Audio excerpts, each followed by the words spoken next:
할렐루야. 우리가 다윗이라는 인물을 통하여서 우리가 믿음의 여정, 우리의 신앙의 여정을 점검하고 살펴보도록 우리가 새해를 시작했는데요. 오늘 두 번째 시간입니다. 다윗은 어떤 사람이었을까요? 다윗은 왕이죠. 위대한 왕이었습니다. 그리고 전쟁에 나가면 승리하고 돌아오는 위대한 용사였습니다. 또요, 다윗은 찬양하는 사람이었어요. 오늘 본문이 다윗의 특징을 한마디로 정리해주고 있습니다. 다윗은 찬양하는 사람이었어요. 얼마나 다윗이 찬양하는 걸 좋아했으면 시편의 반 이상을 다윗이 기록할 정도로 다윗은 찬양하는, 시를 쓰기를 좋아하는 시인이었다는 것이죠. 여러분, 그런데 다윗이 찬양을 좋아했다는 것, 찬양하는 시인이었다는 것은 중요하지만 아주 중요한 것이 있습니다. 그것은 무엇이냐? 다윗이 다윗 될 수 있었던 데에는 여러 가지 이유들이 있었겠지만 그가 믿음으로 승리할 수 있었을 때 있을 수 있었던 가장 중요한 요소가 뭐였다는 거예요? 찬양이 있다는 것이죠. 찬양하는 삶이었다는 것입니다. 그래서 다윗은 승리하는 인생이 되었음을 믿습니다. 여러분들도 찬양의 삶이 올 한 해 여러분의 삶에, 여러분의 가정과 일터에 그 찬양의 삶이 넘쳐나는 인생이 되시기를 바랍니다. 여러분, 하나님은 우리가 하나님을 믿을 때에 되게 하나님을 머리로 믿으려고 하는 경향이 많아요. 하나님을 지식으로 믿는 것 중요하죠. 머리로 이해가 되고 받아들여야만이 우리가 하나님을 믿는 것도 중요합니다. 그러나 하나님은 어떻게 해요? 감정으로도 만나는 거예요. 하나님을 느끼는 겁니다. 나와 동행하시는 하나님, 내 삶 가운데 함께 하시는 하나님을 우리가 머리로만 만나는 것 말고 내 감정으로, 내 마음으로 느끼며 하나님을 만나야 한다는 것이죠. 그런데 여러분, 이 두 가지는 함께 병행돼야 하는데 이 두 가지는 너무나도 다른 것들이에요. 하나님에 대해서 여러분 감정적으로 즐거워할 수 있다는 것, 이것이 엄청난 축복이라는 것입니다. 하나님을 만나고 하나님을 믿는데 우리가 감정적으로 찬양하며 감정적으로 기뻐하면서 하나님을 만날 수 있다는 것은 그 사람은 하나님을 살아있는 하나님으로 만나고 있는 것이죠. 여러분, 살아계신 하나님을 또 한 주간도 체험하셨습니까? 여러분, 주님 사랑합니다 고백해 보신 적 있나요? 주님 사랑합니다. 주님 나와 함께 하시니 감사합니다. 존 윈버라는 라스베가스의 유명한 트럼펫 연주자가 있습니다. 이 사람이 가정에 큰 시험이 온 적이 있어요. 아내가 이혼하자 라는 말을 듣고는 그 마음이 큰 낙심이 되고 그 마음의 상처가 컸습니다. 그래서 예수 믿는 친구에게 이 상황에 대해서 상담을 요청했어요. 그랬더니 하나님을 바라보아라 라고 말했습니다. 하나님은 너와 동행하신다. 무슨 말인가 이게. 그래서 그 상담을 마치고 그 라스베가스의 사막길을 저녁 밤에 운전을 하면서 돌아가고 있었습니다. 그 사막 한가운데 차를 세워놓고 환한 별빛을 바라보면서 그가 하나님 어디 계십니까? 하나님 어디 계십니까? 큰 소리로 하나님을 찾았어요. 그 순간 갑자기 마음에 이상한 감정이 느껴지기 시작했습니다. 자신이 자신의 입으로 불렀던 하나님, 그 순간에 그 하나님이 말할 수 없는 그 미묘한 감정으로 자기 안에 함께 하신다는 것을 깨닫게 되었다는 것이죠. 그는 그때 하나님이 자기와 함께하고 계시다는 것을 확신하고 그 이후로 신앙인으로서의 삶에 매진하면서 바로 교회의 성경 공부에 참여하게 되었다는 것입니다. 그래서 그는 신앙으로, 믿음으로 그 유명한 미국의 트럼펫 연주자로 그의 이름을 기억하는 반열에 올라서게 됐다는 것이죠. 진정한 은혜는 내 안에 감정으로 충만하게 만드는 것이죠. 여러분이 진정한 하나님의 살아계신 은혜를 경험하시기를 바랍니다. 머리로 만나는 하나님 말고요. 구원이 무엇인지를 머리로 만나는 게 아니라 십자가의 은혜를 머리로 만나는 것이 아니라 내 마음으로, 내 마음에 충만한 은혜로 만나는 그 놀라운 역사가 오늘 이 시간부터 올 한 해 저와 여러분의 삶에 함께 할 것을 믿습니다. 어느 목사님, 아버지가 너무 엄격하신 목사님이셨어요. 어릴 때부터 늘 모든 것을 규칙적으로 살아가게 하셨어요. 근데 아버지가 이제 은퇴하시고 이분이 성인이 되었습니다. 그래서 마음 가운데 늘 아버지와의 이 벽을 허물지를 못했어요. 근데 어느 날 크리스마스 날 아버지를 찾아갔습니다. 그리고 아버지한테 이런 요청을 했어요. 아버지, 내가 아버지 한번 안아보고 싶습니다. 그리고 안았어요.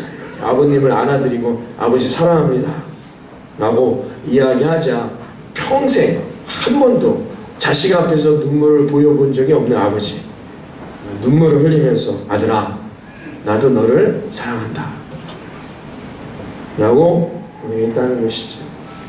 사랑하는 예수님만 구주교회 성도 여러분, 하나님은 영이시지요. 우리는 하나님을 볼 수가 없습니다. 하나님을 만질 수도 없고 하나님을 느낄 수도 없습니다.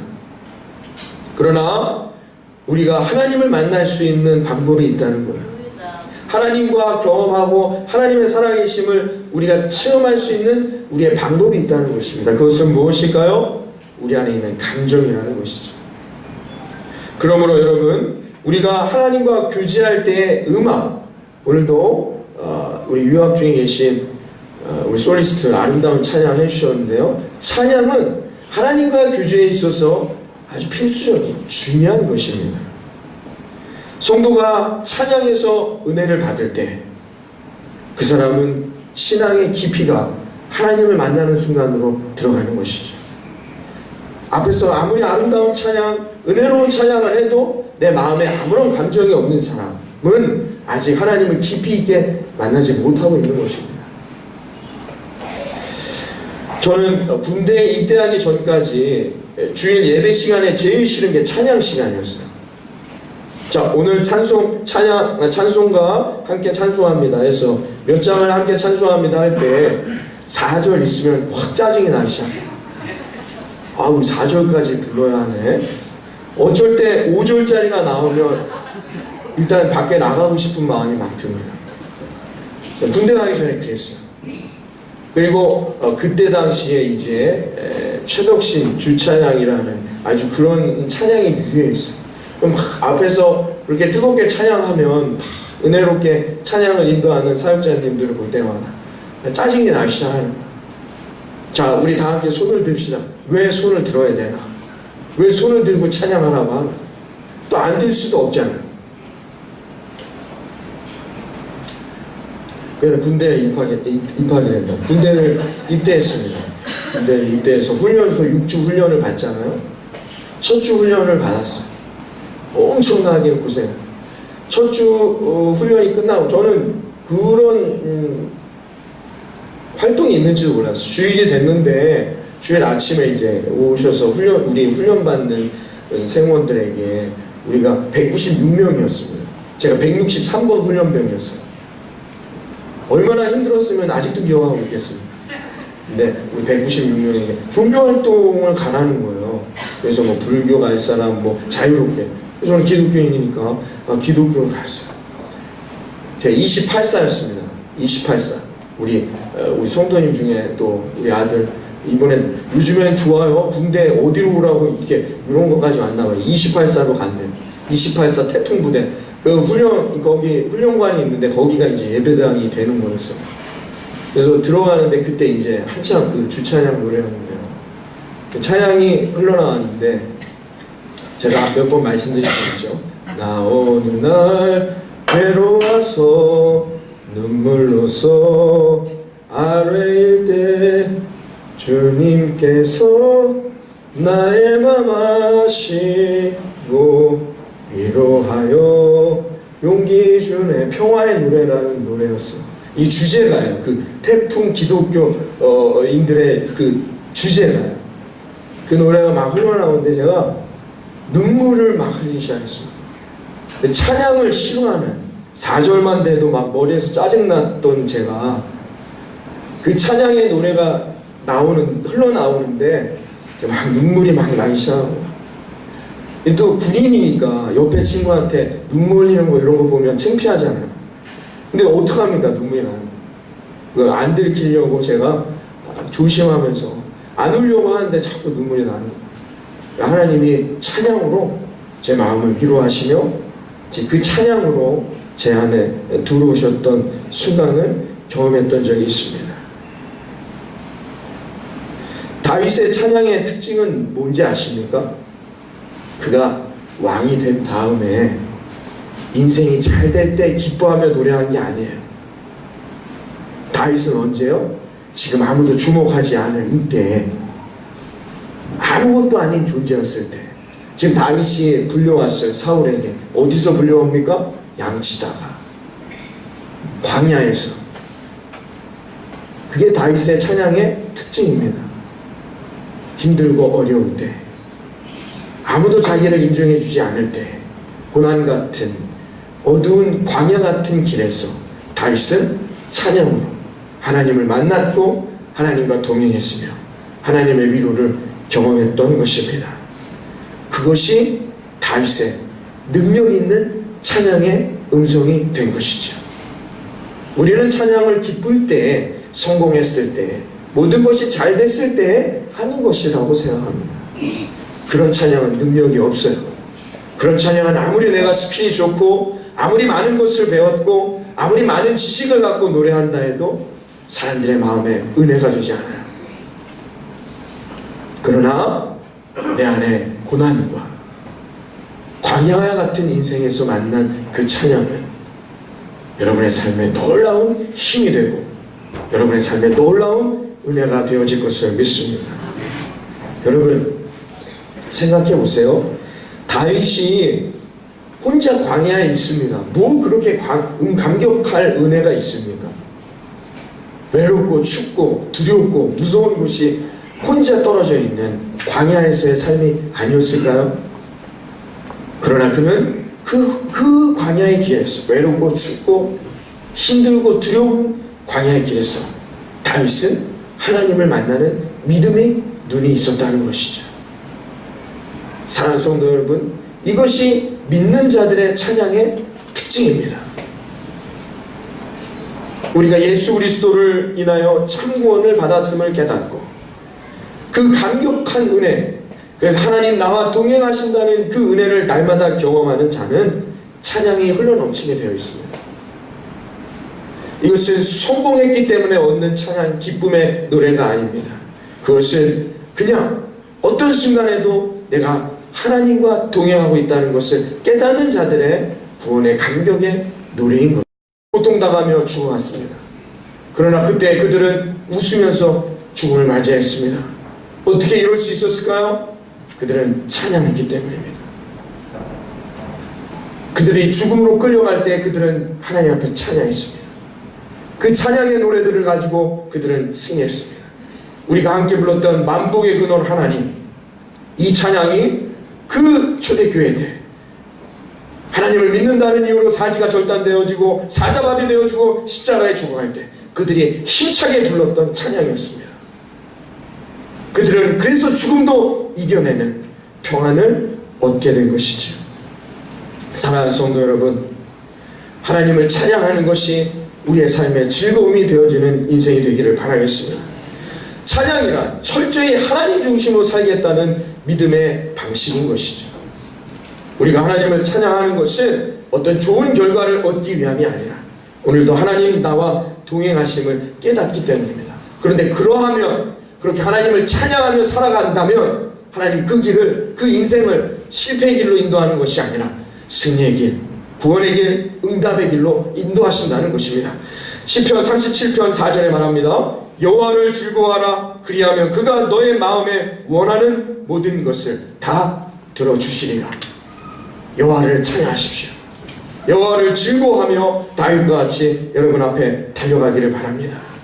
그 삶에는 하나님의 놀라운 역사가 함께할 것입니다. 그 찬양의 역사를 통해 살아계신 하나님을 경험하시기를 바라겠습니다. 오늘 이 시간 영상을 하나 보면서 오늘 예배를 마무리하기를 원합니다. 2차 세계대전 때의 일이었습니다. 찬양의 능력의 찬양이 어떤 것인지 우리에게 보여주는 예화인데요. 전쟁을 하여서 독일군과 연합군들이 싸움을 하고 있었습니다. 그런데 크리스마스를 이브를 맞이하여서 이들이 찬양 때문에 총칼을 내려놓고 하나님 앞에 예배하게 됐다는 것이죠. 찬양의 능력이 얼마나 큰 것인지를 우리에게 보여주는 내용인데요. 영상 함께 봅니다.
기도하겠습니다. 하나님 감사합니다.